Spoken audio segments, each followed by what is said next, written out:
Hello, everybody, and welcome back to the Jackson Show. I'm your host, Jackson Solomon, and today we are going to be going over some updates for this week's games, and then we get into the picks. But as always, I need you guys to please leave a like, subscribe, leave a comment down below, and let's just get straight into it. We start in the college football world today. I know this news came out a couple of weeks ago, but Steve Sarkisian announced that he was not leaving the University of Texas. There have been rumors floating around that maybe the Titans, maybe he'd move on to the NFL. Steve Sarkisian himself has declared he is not leaving University of Texas. I mean, good, I think he's trying to build a program, trying to establish something at the university. So good for him not trying to move on. I remember I think he got hired in 2020. So definitely trying to establish something. And Texas has been kind of one of the names that have been up there in that discussion for the college football playoff the past couple of seasons. Will they make it there this year? Probably not. But they've been in that discussion over time. And so I think the smart decision is for Sarkisian to stay at Texas, not move on. And, stay there. Bo Pribula, questionable for tomorrow's game versus Missouri. This raises some concern because Bo Pribula, Penn State transfer, he's played really good in some games. He hasn't played his best in other games. And so this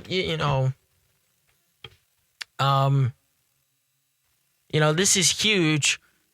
I don't know the exact stats because I'm kind of over Missouri. I just don't understand how, they just play sloppy football. They're the Virginia of the SEC. They are the Denver Broncos of the SEC because Denver plays really sloppy football. Good defense, but sloppy offense. And as a matter of fact, I can't even say Missouri has a good defense. They're a sloppy team. They don't play well. So, yeah. All right, and then the last thing for the college, Baylor's athletic director, I don't have his name in front of me, he stepped down this week. The school announced that Dave Aranda would remain the head football coach, which, you look at it, and the athletic director has a choice in who he wants to be his coach. But overall, I don't think that I think the head coach is going to have a say in who gets selected as athletic director. But overall, this shouldn't matter really like that. So there's that. Moving on to the NFL. Jackson Dart, I promise, I've been double checking this all week because this is a game that I'm actually looking forward to. Giants versus Lions. Jackson Dart has been ruled out. He's still in concussion protocol. Jameis Winston is going to get his start for the second straight week. And this shows you that it's kind of, they don't need him because you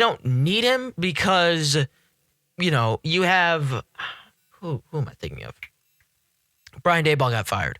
So it's really, this is a year that you establish some sort of spark or you're gone. Now, I don't understand why Joe Schoen's still there. I think he nailed the Midleague Neighbors drafting, nailed the Jackson Dart drafting, nailed the Scadaboo drafting, the Tracy. So he's done good drafting over the last 2 years, which is a reason to keep him. Reason why you would get rid of him, the Saquon situation. Brian Burns has been pretty good for the team, but you picked Daniel Jones over Saquon, which is something that's going to sit on his resume. It's not going to be pretty for him, and I don't understand the point of playing this kid. And if I'm Joe Schoen, I'm like, listen, hey, this kid needs to sit because that's the future of this franchise. That's my job right there. So I'd sit Jackson Dart for the rest of the season. I wouldn't even wear it. I'd start Jameis just to have some fun with it. Just start Jameis for the rest of the season. Staying in that Lions versus Giants game, Sam Laporta is going to have back surgery. He could miss, this is a question, he's going to be out for multiple weeks. He could miss the rest of the season with the surgery.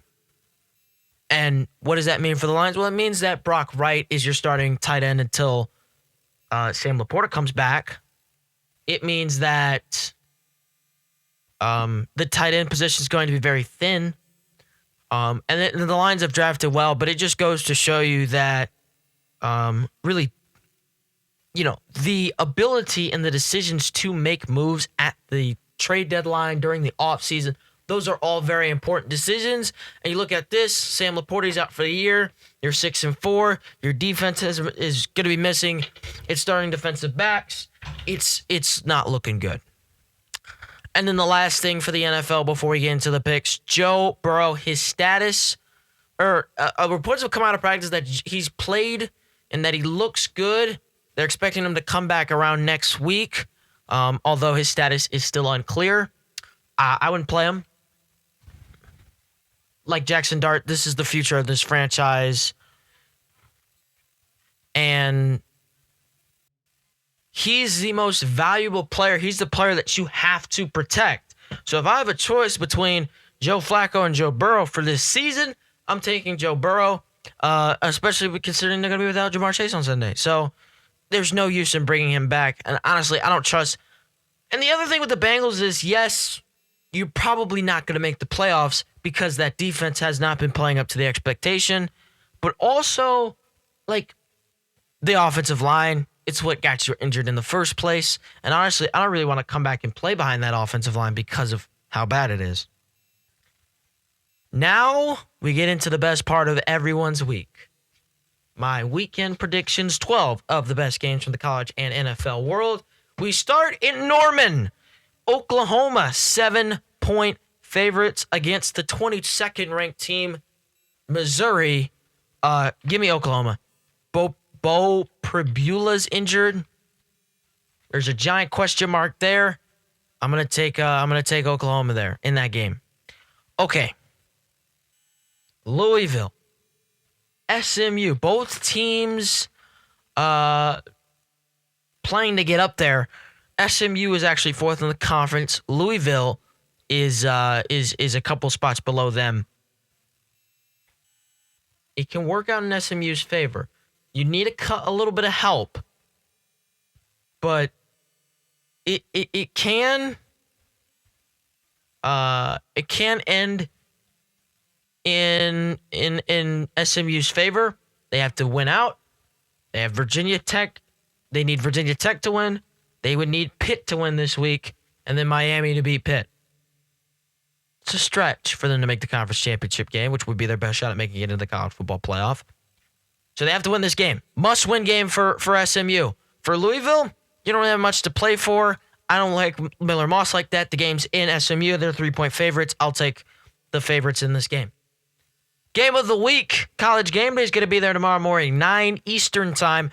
Number 15, USC, traveling all the way north to Eugene in Autzen Stadium. 11-point favorites. There has been... I look at this game and I say, why are they 11-point favorites? I look at this game and I say, okay, USC, they had a comeback win last week, but that was at the Coliseum. They don't have momentum going on the road.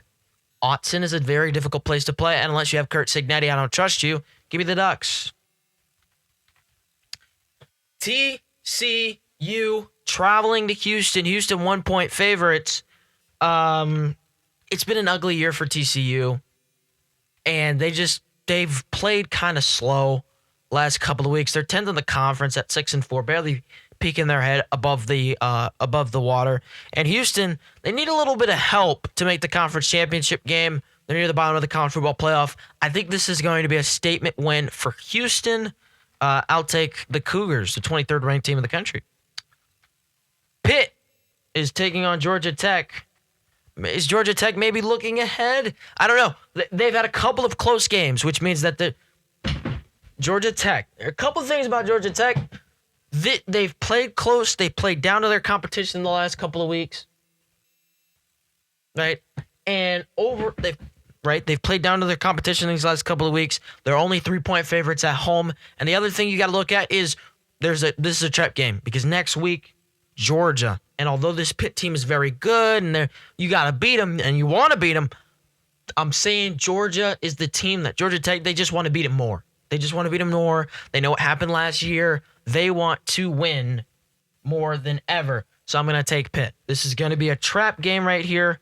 Going with the Pittsburgh Panthers. Upsetting loss last week, which means they're going to head into Georgia Tech with a little bit of fire. So I'll take Georgia, Pittsburgh. By the way, where is Georgia Tech? Does anyone know? Leave a comment down below if you know where Georgia Tech is. Okay. Atlanta. That answers it up. Okay. BYU, Cincinnati. Just speed run here. Go Cougars. Explanation. They're the 11th ranked team in the country. Cincinnati has not recovered since the Utah game. They're going to be, and even though the game's in Cincinnati, it's just going to be rough. Give me BYU. Sunday in the NFL.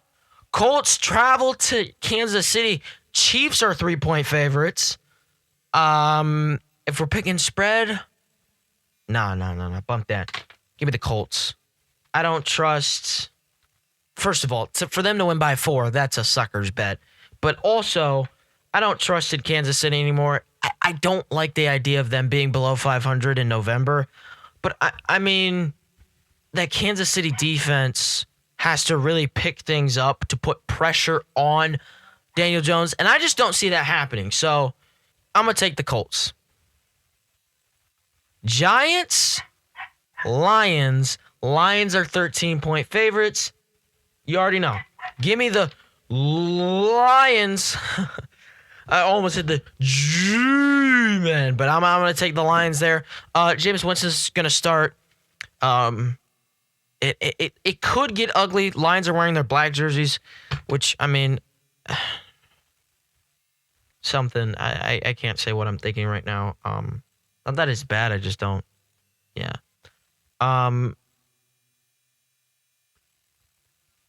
But yes, Lions, in my opinion, very they're gonna bounce back. I haven't. Dan Campbell hasn't lost 2 games in a row since 2023. Vikings taking on the Packers. I'm gonna take. This is JJ McCarthy going to the snowy tundra of Lambeau Field. Packers are favored by 5, or favored by 6, excuse me, and I have no idea why. If it's because I get it, Minnesota's been bad, but the Packers have been so inconsistent this year. And I saw what the Vikings did. They're undefeated in a conference game, so I'm going to take Minnesota.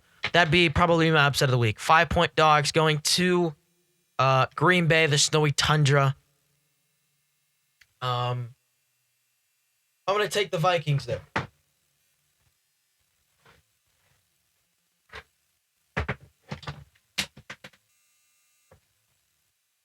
I'm going to take the Vikings. I like JJ undefeated in conference games.